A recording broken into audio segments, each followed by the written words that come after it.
Assalamualaikum warahmatullahi wabarakatuh. Perkenalkan, nama saya Thalita Asti Yuniarsa Fitri dengan teman saya. Saya Nisrina Firdaus. Kami dari kelas D ingin mempresentasikan 7 tokoh filsuf pertama di dunia, mata kuliah Filsafat Ilmu. Tahukah kamu filsuf pertama di dunia? Berbicara tentang filsuf, pasti yang terbesit pertama kali di pikiran kalian adalah Socrates, Plato, dan Aristoteles.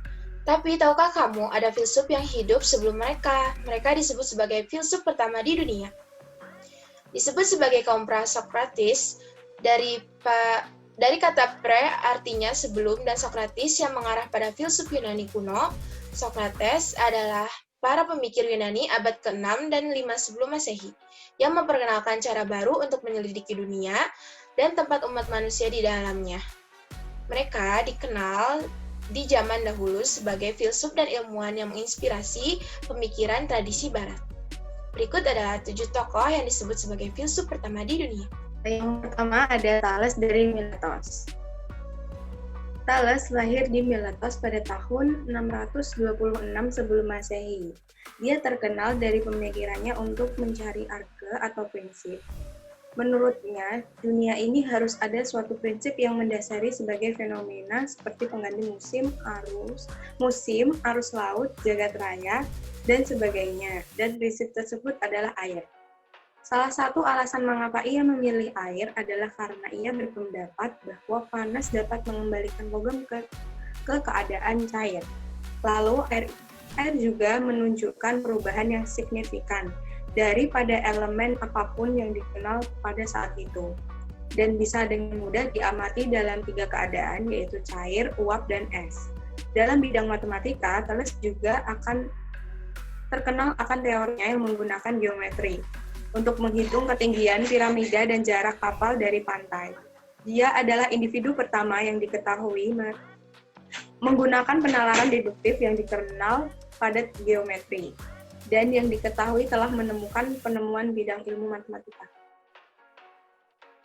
Yang kedua ada Anaximandros, adalah seorang filsuf yang lahir pada 610 sebelum Masehi di kota yang sama dengan Thales, yaitu Miletos. Anaximandros juga merupakan murid dari Thales. Sama seperti Thales, pemikiran Anaximandros juga mencari prinsip dunia. Meskipun Anaximandros merupakan murid Thales, tetapi ia terkenal karena mengkritik pandangan gurunya mengenai air sebagai prinsip dasar segala sesuatu. Menurutnya, bila air merupakan prinsip dasar segala sesuatu, maka seharusnya air terdapat di dalam segala sesuatu, dan tidak ada lagi zat yang berlawanan dengannya. Namun, kenyataannya air dan api saling berlawanan, sehingga air bukanlah zat yang ada di dalam segala sesuatu. Karena itu, Anaximandros berpendapat bahwa tidak mungkin mencari prinsip dasar tersebut dari zat yang empiris. Prinsip dasar itu haruslah pada sesuatu yang lebih mendalam dan tidak dapat diamati oleh panca indera. Anaximandros mengatakan bahwa prinsip dasar segala sesuatu adalah tu amperion, atau abstrak atau tidak bisa didefinisikan. Yang ketiga ada Anaximenes, adalah seorang filsuf yang berasal dari kota Miletos, sama seperti Thales dan Anaximandros. Sebagaimana kedua filsuf Miletos yang lain, ia berbicara tentang filsafat alam, yakni apa yang terjadi menjadi prinsip dasar arca segala sesuatu. Berlainan dengan Anaximandros, Anaximenes tidak melihat tu apeiron sebagai prinsip dasar segala sesuatu, melainkan kembali pada zat yang bersifat fisik, yakni udara. Menurut Anaximenes, udara merupakan zat yang berasal di dalam semua hal, baik tanah, tumbuh, pohon, maupun segala sesuatu.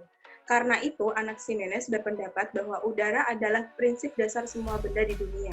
Udara adalah zat yang menyebabkan seluruh benda muncul, telah muncul, dan atau akan muncul sebagai bentuk lain. Perubahan-perubahan tersebut berproses dengan prinsip pemadatan dan pengenceran. Bila udara bertambah kepadatannya, maka muncullah berturut-turut tanah, air, kemudian batu. Sebaliknya, bila udara mengalami pengenceran, maka yang timbul adalah api. Proses pemadatan dan pengenceran tersebut meliputi kejadian alam, sebagaimana air dapat berubah menjadi es dan uap, dan bagaimana seluruh substansi lain dibentuk dari kombinasi perubahan udara.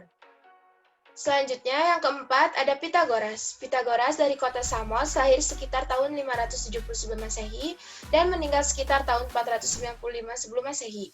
Adalah seorang filsuf Yunani kuno.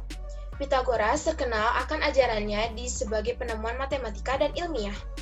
Seperti teorema Pitagoras, yaitu hubungan mendasar dalam geometri di antara tiga sisi segitiga siku-siku, ia menyatakan bahwa panjang sisi segitiga miring adalah jumlah dari kedua sisi yang lain dikuadratkan. Teorema ini dapat ditulis sebagai persamaan yang menghubungkan panjang sisi segitiga ABC dan sering disebut sebagai persamaan Pitagoras. Salah satu ajaran lain yang paling jelas dikemukakan oleh Pitagoras adalah metempsychosis, yaitu keyakinan bahwa setiap jiwa itu abadi, dan setelah kematian jiwa tersebut akan masuk ke tubuh yang baru. Yang kelima ada Xenophanes dari Kolopon, adalah seorang filsuf sekaligus penyiar yang berpindah-pindah di berbagai belahan dunia Yunani kuno selama akhir abad ke-6 Masehi dan awal 5 Masehi. Xenophanes dipandang sebagai salah satu filsuf pra-Sokratis yang paling penting. Pemikiran-pemikiran filsafatnya disampaikan melalui puisi-puisi. Selain tema-tema filsafat, ia menulis puisi dengan tema-tema tradisional seperti cinta, perang, permainan, dan sejarah. Ia paling diingat karena kritikannya dalam novel Antropomorfisme dalam agama yang cenderung menuju pemikiran monoteisme pada masa itu, dan perintis dalam beberapa ilmu pengetahuan. Selanjutnya yang keenam ada Heraklitus. Heraklitus of Ephesus tahun 535 sampai 504 sebelum Masehi adalah seorang filsuf Yunani, pra-Sokrates, dan berasal dari kota Efesus. Dulu bagian dari Kekaisaran Persia dan sekarang menjadi bagian dari Turki modern. Dia terkenal karena pendapatnya bahwa dunia jasmani terus-menerus dalam keadaan perubahan. Sesuai perkataannya, Pantarei kai uden menei, yang berarti segalanya mengalir dan tidak ada satupun yang tetap. Ia menggambarkan keadaan dunia ini seperti aliran sungai. Selain itu, ia juga menggambarkan dunia ini seperti api yang selalu berubah dan menghabiskan bahan bakar, dan tidak ada sesuatu pun yang benar-benar ada, semuanya menjadi. Penafsiran dan doktrin-doktrin ini sangat kontroversial dan banyak ditentang oleh teori filsuf-filsuf lainnya. Yang terakhir ada Parmenides dari Elea yang aktif di sekitar awal abad 5 sebelum Masehi. Dia adalah pendiri sekolah filsafat Eleatik. Ia menulis pemikiran filsafatnya dalam bentuk puisi dan masih bisa kita lihat sampai zaman sekarang. Karya tunggal yang diketahui oleh Parmenides adalah sebuah puisi berjudul On Nature yang berisi argumen dalam sejarah filsafat barat. Di dalamnya, Parmenides menetapkan ia adalah filsuf pertama yang memperkenalkan cabang filsafat metafisika karena ia mempelajari yang ada atau being. Menurut Parmenides, di dunia ada dua pandangan tentang realitas. Ia menjelaskan bagaimana semua realitas atau adalah satu. Tidak mungkin ada yang namanya perubahan dan eksistensi yang tidak terikat oleh waktu. Sekian dari kami, kurang lebihnya mohon maaf. Maaf bila ada tutur kata yang salah. Terima kasih sudah menonton.